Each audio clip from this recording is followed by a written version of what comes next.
Assalamualaikum warahmatullahi wabarakatuh.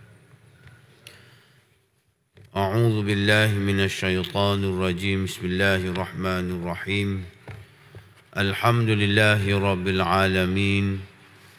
Wassalatu wassalamu ala asyrafil anbiya'i wal mursalin.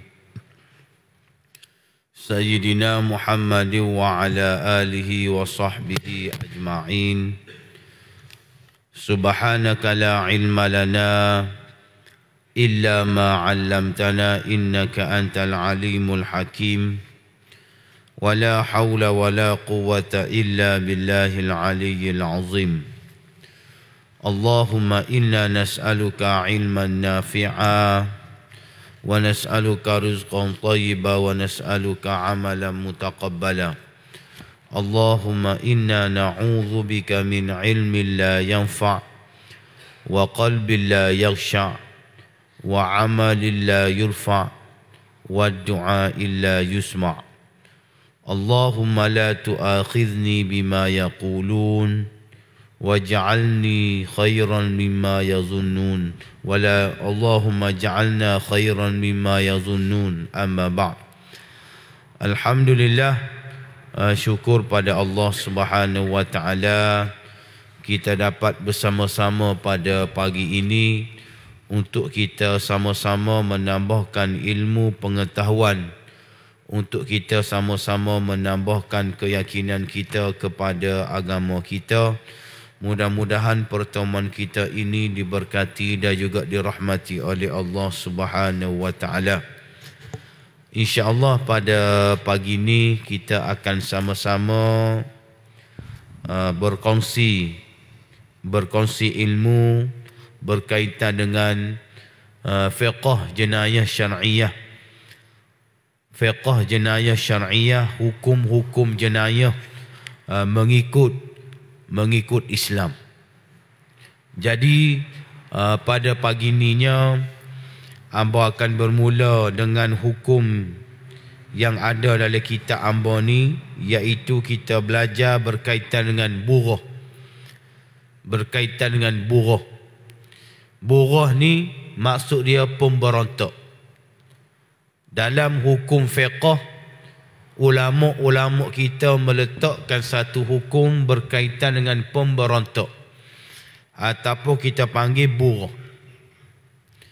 Dalam kitab ni dia kata buruh ni mengikut istilah syarak ialah segolongan umat Islam yang melawan dan menderhaka kepada ulil amri, iaitu imam, pemerintah ataupun kerajaan yang adil yang menjalankan hukum-hukum syariat Islam.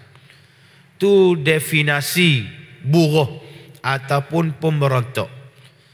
Sekali lagi, buruh mengikut istilah syarak ialah sekumpulan ataupun segolongan umat Islam.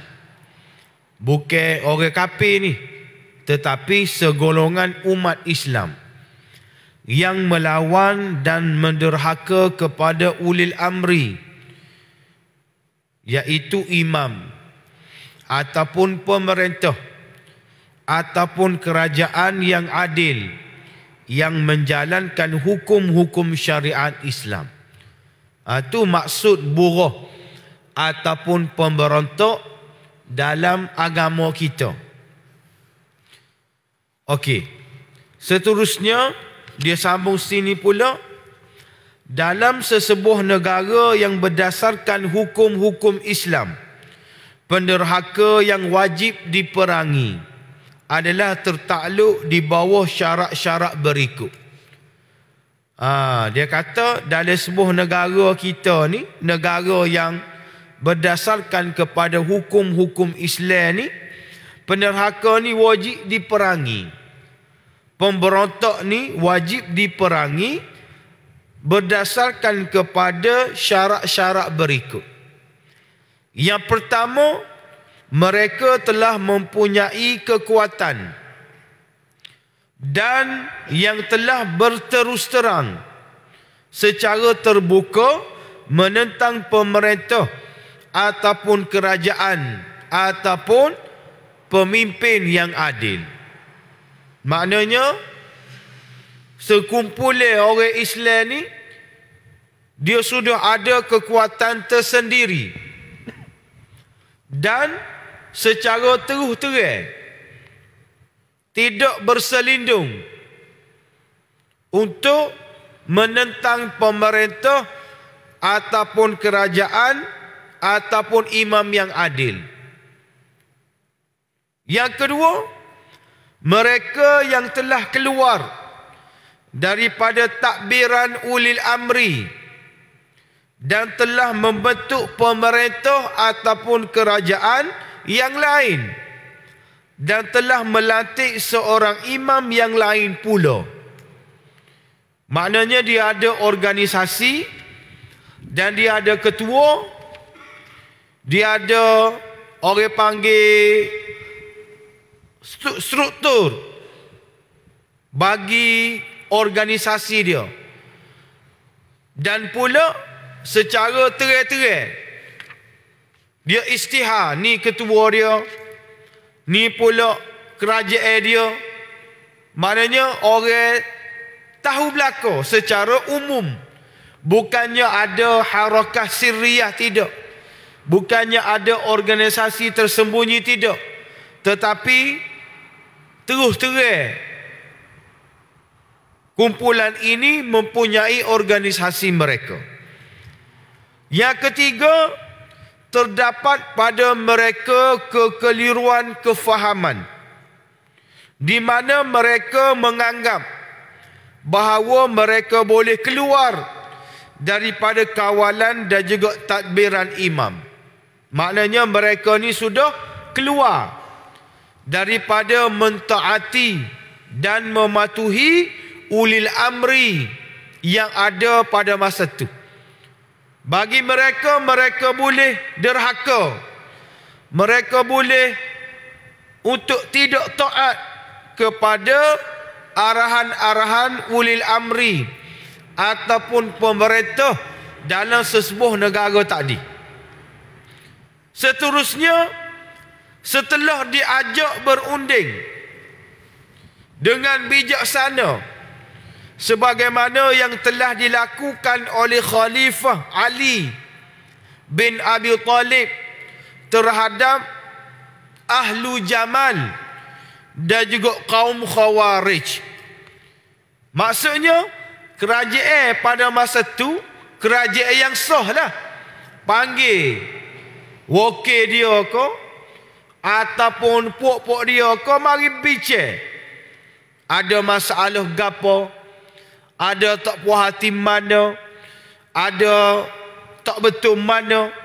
Maknanya sudah ada rundingan, sudah ada pertemuan, sudah ada orang panggil liqa secara rasmi. Ni syarat dia. Dan akhir sekali mereka telah mengadakan kekacauan dalam negeri seperti membakar, membunuh dan juga sebagainya. Kalau ada 5 syarat ni, maka puak-puak ni dikatakan sebagai pemberontak, dikatakan sebagai buruh, yang mana hukumnya wajib diperangi sehingga mereka itu kembali kepada pemerintahan imam itu serta taat setia kepadanya. Maknanya bila nak perangi mereka, nak bunuh mereka, kena panggil dulu berunding. Kena tanya dulu sebagaimana Abang sebut tadi, ada masalah gapo, ada tak puas hati mana, kenapa kena sapa akad senjata dan juga sebagainya. Maknanya selesai di meja rundingan. Sekiranya tidak berhasil, Sekiranya tidak berhasil, maka Islam kata wajib diperangi sehingga mereka ini kembali kepada pemerintahan imam serta taat setia kepadanya. Maknanya kena bunuhlah.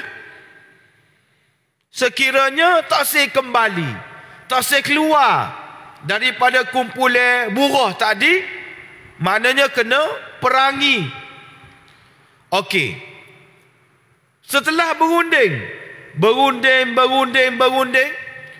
mereka ni setuju untuk tidak mengangkat senjata dan tidak melakukan huru-hara dalam sesebuah negara. Maka orang ni kita tidak boleh bunuh dia. Sebagaimana orang murtad peluk agama Islam, keluar daripada agama Islam, kena bunuh. Buruh dia jadi pemberontak, lepas tu dia bertaubat, maka dia tidak boleh dibunuh kerana hukum kata mereka ini tidak sebagaimana orang yang murtad, malah mereka itu masih tetap di dalam agama Islam.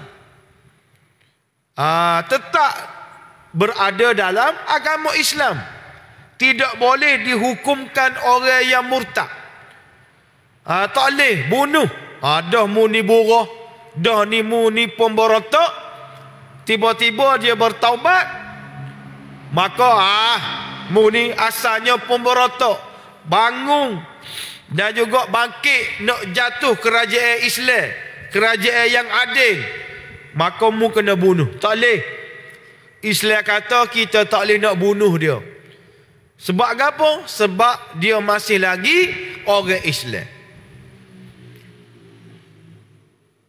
Dalam sirah Nabawiyah, khususnya dalam pemerintahan Sayyidina Abu Bakar As-Siddiq radhiyallahu ta'ala anhu, kita lihat bagaimana setelah kewafatan baginda sallallahu alaihi wa alihi wasallam, ada dua golongan yang bangkit untuk memberontak. Yang pertama, golongan yang enggan membayar zakat. Yang kedua, golongan yang murtad. Maka tindakan daripada Sayyidina Abu Bakar As-Siddiq radhiyallahu ta'ala anhu, apabila mereka masih lagi enggan, tidak mahu membayar zakat, alasan dia, bila Sayyidina Abu Bakar tanya, bapa tak saya bayar zakat? Dia kata, masa Nabi hidup dulu, aku bayar zakat kepada Nabi. Bila Nabi wafat, aku tak perlu bayar zakat, sebab Nabi ni sudah wafat. Tu antara hujah yang disebut oleh puak-puak yang tidak mahu bayar zakat. Maka bila tanya, bila berunding, tak say bayar juga, maka Sayyidina Abu Bakar As-Siddiq radhiyallahu ta'ala anhu bunuh golongan-golongan yang tidak mahu membayar zakat dan juga golongan-golongan yang murtad. Begitu juga pada zaman pemerintahan Sayyidina Ali bin Abi Talib, apabila puak-puak Khawarij ni gak pemberontak lah, sebagaimana tarikh yang kita baca saat ni. Apabila Sayyidina Ali ni berunding dengan golongan-golongan Khawarij pada masa tu, dengan menghantar salah seorang daripada wakil dia yang bernama Abdullah bin Abbas. Abdullah bin Abbas wakil Sayyidina Ali pergi jumpa dengan puak-puak Khawarij. Sayyidina Ali pergi ke kawasan ataupun perjumpaan puak-puak Khawarij, maka salah seorang daripada puak-puak dia ni bernama Ibnu Kawwa. Nama orang Ibnu Kawwa ni dia kenal Abdullah bin Abbas. Ni disebut dalam kitab Al-Bidayah wan Nihayah Al-Imam Ibnu Katsir. Ibnu Kawwa sambut Abdullah bin Abbas. Dia kata, mu kenal tak siapa mari jumpa kita hari ni? Aku kenal benar dia ni. Katanya Ibnu Kawwa. Kalau mu nak kenal gak Abdullah bin Abbas gak dia ni orang yang berhujah dengan Al-Quran tanpa ada ilmu. Dia wak ngaji. Dia nyanyi. Aku kenal benar lah dia ni. Dia ni gak berhujah guna Quran tapi kagu. Tak tahannya dia royak kepada popok dia ni pendukung Al-Quran. Khawarij ni dia kata dia je bahawa betul. Kerajaan Sayyidina Uthman, kerajaan Sayyidina Ali ni tak betul. Lepas ni abang akan baca bagaimana popok dia bunuh Sayyidina Uthman. Ni dia ni kalau berhujah dengan Quran tak guna ilmu. Maka popok Khawarij kata, kalau lagu tu gak kita tak usah kira dengan dia lah. Kita tak usah buat kira dengan dia lah, mungkin dia kagu. Maka salah seorang daripada popok Khawarij ni kata, dah dia mari gak kita berhujah lah dengan dia. Kalau dia betul, kita ikut dia. Kalau dia salah, kita tinggal dia. Maka popok Khawarij ni bersetuju. Akhir sekali Abdullah bin Abbas ni duduk berdialog selama 3 hari 3 malam. Tak tahulah 3 hari berturut-turut ataupun selang, wallahu alam. Tapi 3 hari disebut. Maka setelah dialog selama 3 hari itu disebut oleh Imam Ibnu Katsir 40,000 orang daripada popok Khawarij ni telah kembali kepada Islam yang sebenar. Anak ayatnya Islam kata suruh berunding dulu, suruh kecek kira dulu, bakpo lagu ni, bakpo lagu tu. Akhir sekali 40,000 orang daripada popok Khawarij ni kembali kepada Islam yang sebenar. Nak ayatnya Khawarij ni popok dia ramai. Nak ayatnya tadi contoh Sayyidina Abu Bakar dialog dah tak sedengar juga, maka bunuh. Hak ni Sayyidina Ali ni berunding juga, maka ada hak terima, ada hak tak terima. Maka hak tak terima tadi dibunuh oleh Sayyidina Ali bin Abi Talib. Ni nak royak Islam ni ajar kita apabila berhadapan dengan buruh, apabila berhadapan dengan pemberontak, itulah cara dan juga kaedah dia. Pada zaman pemerintahan Sayyidina Uthman bin Affan radhiyallahu taala anhu, kita tahu belaka Sayyidina Uthman ini adalah khalifah yang ketiga selepas Sayyidina Umar Al-Khattab radhiyallahu taala anhu.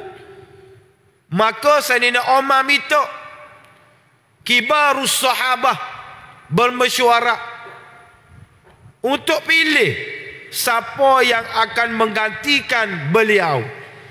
Maka majlis syura pada masa itu ahlul halli wal aqdi, majlis syura pada masa itu memilih Sayyidina Uthman bin Affan radhiyallahu taala anhu sebagai khalifah yang ketiga. Sayyidina Uthman bin Affan memerintah Madinah ataupun memerintah khilafah pada masa itu lebih kurang 12 tahun, baki beberapa hari lagi. Illa ayyaman min bidayah, bermula daripada tahun 24 Hijrah sehingga 35 Hijrah. Bermula 24 Hijrah hingga 35 Hijrah. Zaman pemerintahan Sayyidina Uthman ini disebut dalam sirah 6 tahun awal-awal ni lam yantaqim nas alaihi syai'.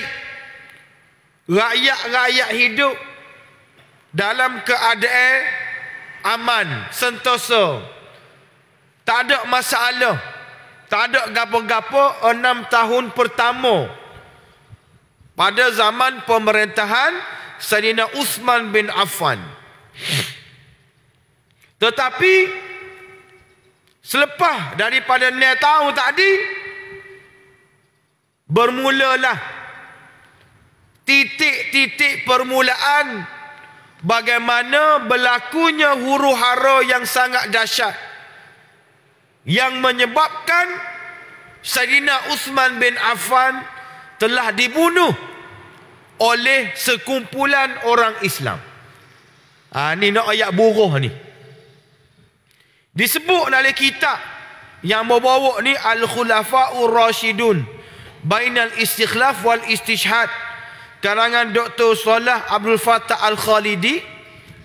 Dalam kitab ni dia kata bidayatul fitnah, bermulanya fitnah yang pertama dalam pemerintahan Sayyidina Uthman ini pada tahun ke-7 pemerintahan Sayyidina Uthman bin Affan radhiyallahu taala anhu. Terlihat bagaimana huru-hara yang ditetuskan ini dimulakan oleh Abdullah bin Sabah, ataupun kita panggil Ibnu Sabah. Abdullah bin Sabah ni orang Yahudi, berpura-pura peluk agama Islam. Orang Yahudi pura-pura peluk agama Islam. Dia sebar fitnah, dia sebar persepsi buruk, dia sebar cita-cita karut, menyebabkan orang-orang Islam pada zaman itu percaya dengan berita-berita, dengan fitnah-fitnah yang disebarkan oleh Ibnu Sabah. Masa tu orang-orang Madinah tak percaya, sebab Sayyidina Uthman ni duduk di Madinah. Pok-pok Ibnu Sabah ni sebar dah berita fitnah, persepsi jahat di Madinah, tapi tidak berjaya. Maka dia keluar daripada Madinah, dia menuju ke Basrah, menuju ke Kufah, menuju ke Mesir. Maka 3 negara hak ambo royak tadi, orang-orang Islam situ percaya. Khususnya disebut dalam kitab ni orang-orang Islam yang berada di Mesir percaya dengan berita-berita, dengan fitnah-fitnah, dengan persepsi-persepsi jahat terhadap Sayyidina Uthman bin Affan radhiyallahu ta'ala anhu. Sedangkan di Mesir ada gubernur Islam, di Kufah ada gubernur Islam, di Basrah ada gubernur Islam. Tapi kumpulan ini semakin hari semakin ramai, semakin hari semakin kuat. Dan disebut dalam kitab ni juga, hak percaya, orang-orang Islam hak percaya dengan fitnah daripada golongan Ibnu Sabah ini, dia panggil Ar-Ra'a. Dia panggil Ar-Ra'a. Ar-Ra'a ni orang-orang awam. Kalau kita kan orang-orang kampung lah, yang terima berita, yang terima cerita ni terus pergi. Terus percaya. Tak kira lah fitnah ke tak fitnah. Biasa kan? Parlimen kedai kopi ni. Cerita. Jola kali. Demo dengan mana ni? Ni kawan baca WhatsApp group. Demo dengan mana ni? Ni dalam Facebook. Dia pergi selalu. Fitnah ke tidak fitnah, dia pergi selalu. Ni orang panggil ar-ra'ak. Iaitu kumpulan orang Islam yang mana bila dia dengar berita, dia pergi sungguh-sungguh. Dia tidak tabayun. Dia tidak, orang panggil apa, tidak cek dulu. Yang kedua dia panggil rawrak. Rawrak ni maksud dia, maaf nak sebut, orang-orang Islam hak bodoh. Orang-orang Islam hak tolol, hak tak tahu go satu, hak jauh dengan Islam, hak tak mengaji, hak beci ke masjid, tak mari masjid. Jumaat pun orang buka mengikut keluasan masjid pun tak mari juga. Kalau dulu tak apa lah, monggo padan dengan AJK je. Hak ni buka pun tak mari juga. Jadi dua golongan ni, ar-ra'ak wal ghawrak ni, dia terpedaya dan dia percaya dengan fitnah-fitnah yang dilemparkan kepada Sayyidina Uthman bin Affan. Antaranya disebut dalam kitab ni, orang-orang Yahudi kata Sayyidina Uthman ni minum arak. Ada orang Islam ni percaya Sayyidina Uthman ni minum arak. Sayyidina Uthman ni sahabat Nabi, ke dia tak tahu? Hak percaya ni hak hidup dengan Nabi. Orang Islam hak hidup dengan Nabi. Dia tengok bagaimana watak Sayyidina Uthman, tapi boleh percaya dengan fitnah yang dibawa oleh kumpulan Ibnu Sabah ni, bahawasanya Sayyidina Uthman ni minum arak. Hak tu nak kata teruk tak teruknya orang Islam zaman tu boleh percaya. Kalau kita wal-iyazu billahi min zalik, sahabat Nabi hak nombor 3 lah, tak percaya.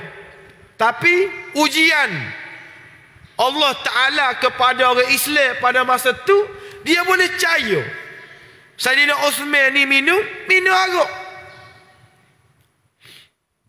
Lagi disebut dalam kitab ni juga, ada 9 fitnah yang dilemparkan, yang dituduh kepada Sayyidina Uthman bin Affan. Dan Sayyidina Uthman bin Affan telah jawab sasa fitnah yang pertama, kedua, yang ketiga. Amo tak sepatlah pagi ni nak royak sasa.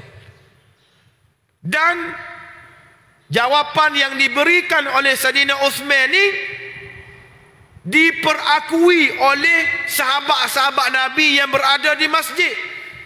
Sahabat Nabi kata, Allahumma na'am. Hak murayak tu demi Allah, betul belaka. Jawab fitnah ni, sahabat kata betul, hak murayak Sayyidina Uthman. Hak masa tu kumpulan Ibnu Sabah duduk kumpul dalam masjid. Dia mari daripada Basrah, mari daripada Mesir, mari daripada Kufah, nak bunuh Sayyidina Uthman. Sayyidina Uthman ni bijak dah. Dia pergi hantar spy, pergi jumpa dengan demoni sebelum masuk dalam kota Madinah. Dia tanya, tak puas hati ke apa ke Sayyidina Uthman? Dia pun nampak dia ni boleh guna, boleh pakai, dia royak. So. Kawan ni balik, jumpa dengan Sayyidina Uthman. Kebetulan popok dia ni, Tok Imam semaya popok dia Sayyidina Uthman. Nak oyaknya popok Sabaiyu ni, Ibnu Sabah ni, Tok Imam dia Sayyidina Uthman. Semaya belakang Sayyidina Uthman. Tapi dalam kepala otak dia nak bunuh Sayyidina Uthman. Kebetulan lepas semaya, Sayyidina Uthman ni bangun. Sayyidina Uthman raya, ada popok tak puas hati dengan aku. Kerana yang pertama dia kata gini, dia Sayyidina Osman pun jawab.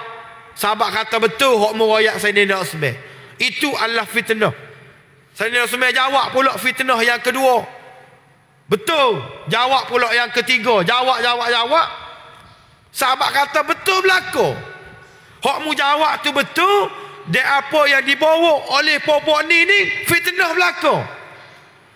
Popok dia duk dengar. Popok Ibnu Sahabat ni duk dengar. Tapi dia tak bakar. Dia tak bakar. Sebab dia cipta fitnah. Dia reka fitnah. Bukan untuk pemimpin jawab. Tapi dia nak suruh huru hara ke manusia. Dia kata aku tak cara. Sahabat kata betul dia. Sebab dalam kepala otak dia, aku tak dengar. Bukan tak dengar, dia tahu dah benda tu fitnah. Kalau kita jelas pun tak jadi juga. Dia pergi hak fitnah. Dia pergi hak fitnah. Dalam kepala otak dia, fitnah ni aku nak sebar. Tak apa, ada orang percaya. Siapa? Orang-orang Islam hak bodoh, hak tolu, hak tak ngaji, hak tak 31 ni tak apa. Demo-demo ni percaya. Hak letihnya adik kakak yang dirahmati Allah. Hak buat kerja ni orang Islam. Pala dia orang Yahudi. Itulah kelemahan orang Islam. Apabila mereka meninggalkan ajaran Islam. Dan kemuncaknya, dia minta Sayyidina Osman ni letak jawatan. Aku nak mu Sayyidina Osman letak jawatan. Kalau mu tak letak jawatan, aku akan bunuh mu. Sayyidina Osman nak letak jawatan. Munggu jawatan ni dia tak minta. Jawatan ni amanah daripada Allah Ta'ala. Dilantik oleh Majlis Syura. Dia tak letak jawatan. Bertegah, tak seletak jawatan dia sebagai khalifah. Maka popok Ibnu Sahabat ni kepung rumah dia. Kepung rumah Ibnu Sayyidina Osman. Berapa orang yang kepung? Dalam riwayat kata 3,000 orang. Kepung rumah Sayyidina Osman. Mana ni? Di Madinah. Sahabat-sahabat Nabi ada? Ada.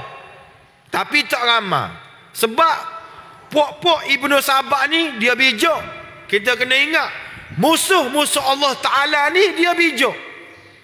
Bijak nak menghapuskan Islam. Bijak nak menjahankan Islam. Maka sebab tu orang Islam kena lebih cerdik daripada orang yang nak bunuh kita.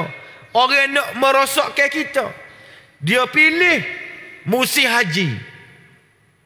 Musim haji ni gak orang Islam pergi Mekah lah.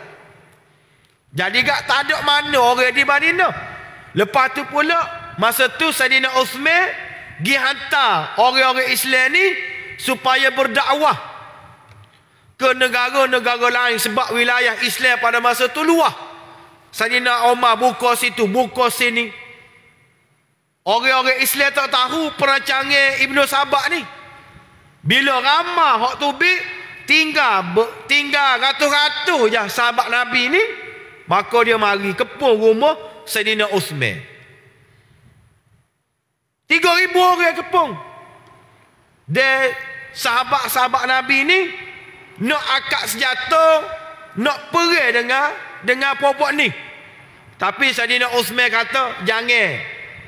Aku tak benarkan kamu perang. Aku tak benarkan kamu ni akad senjata. Aku nak minta popokmu balik ke rumah belakang. Sebab aku tak berlakunya pertumpahan darah.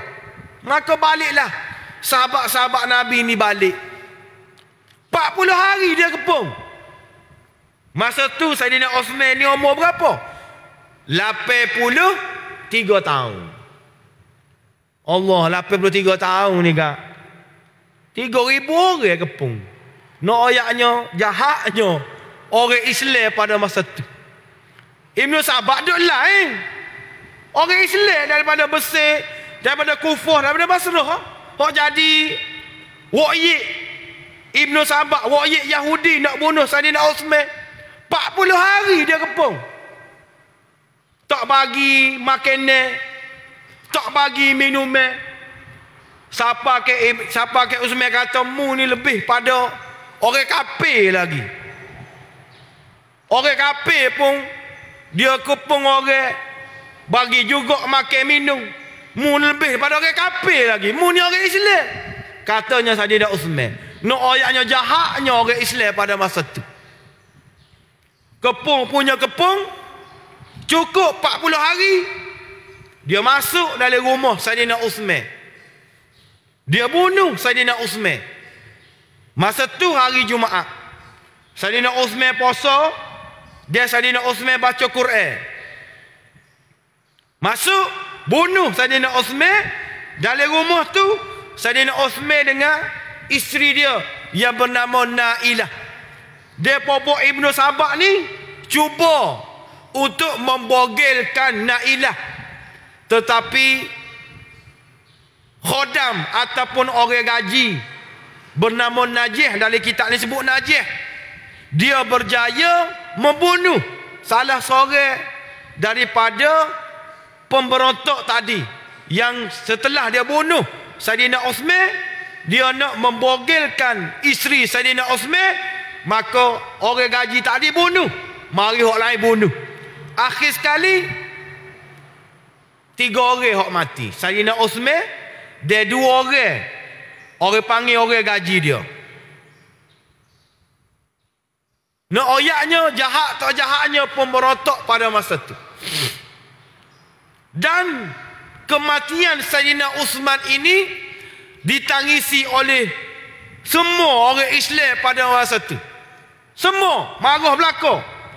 Sehingga mana mereka berdoa, rahimallah Uthman, inna lillah wa inna ilaihi raji'un.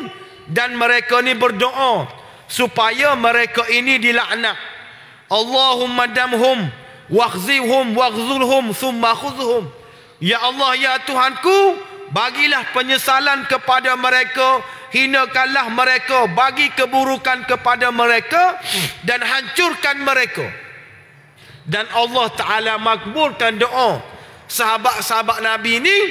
Akhir sekali semua hak terlibat dengan pembunuhan Saidina Uthman, bermula daripada A sampai ke Z, bermula daripada Alif sampai ke Ya, mati belakang. Cuma mati tu bukan mati sekaligus, mati berasu-asu. Sehingga mana pada zaman Hajjaj Ibnu Yusuf As-Saqafi pun, masa tu zaman Umayyah, mereka dibunuh oleh Hajjaj bin Yusuf As-Saqafi kerana Hajjaj tahu demon ni pemberontak yang bunuh Saidina Uthman bin Affan radhiyallahu taala anhu. Nak ayatnya pemberontak ni jahat. Memang jahatlah. Cuma hak kita rasa kesalnya orang Islam ni percaya dengan berita-berita yang dibawa oleh musuh-musuh Allah Ta'ala. Maka nasihat hamba kepada diri hamba dan juga adik kakak yang ada ni, kita jangan mudah percaya kepada berita-berita dan fitnah-fitnah yang dilemparkan kepada kerajaan kita dan juga pimpinan-pimpinan kita. Kalau kita tak yakin, kita sahih. Kalau ada fitnah kepada yang berhormat ahli parlimen kita, kita pergi jumpa dengan dia. Kalau mana-mana tak wakil ke, tak kira siapa, bunyi benda tak comel, kita jumpa dengan dia. Betul ke? Betul ke? Betul ke? Ni habis sebab dulu baru tanya betul ke tak? Orang sebab habis dah. Ni mazhab WhatsApp. Mazhab Facebook ni cukup berbahaya kepada orang Islam yang bila dia tidak clear, bila dia tak cara kepada ilmu agama, menyebabkan dia menjadi wa'yid, menjadi barwa kepada musuh-musuh Allah Ta'ala untuk menjatuhkan kerajaan yang sah, menjatuhkan kerajaan yang betul. Sekadar tu dulu pada pagi ni, insya-Allah Lain masa kita sambung lagi hukum jenayah yang seterusnya.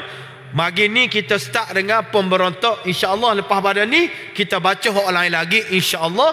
Dan meminta maaf lah sebab ambil masa sikit pada pagi ni. Mudah-mudahan pertemuan kita diberkati dan juga dirahmati oleh Allah Ta'ala. Aqulu qali hadza wa sazimali walakum. Wassalamualaikum warahmatullahi wabarakatuh. أعوذ بالله من الشيطان الرجيم بسم الله الرحمن الرحيم الحمد لله رب العالمين والصلاة والسلام على رسول الله وعلى آله وصحبه أجمعين ربنا آتنا في الدنيا حسنة وفي الآخرة حسنة وقنا عذاب النار وصلى الله على سيدنا محمد وعلى آله وصحبه وبارك وسلم وآخر دعوانا أن الحمد لله رب العالمين.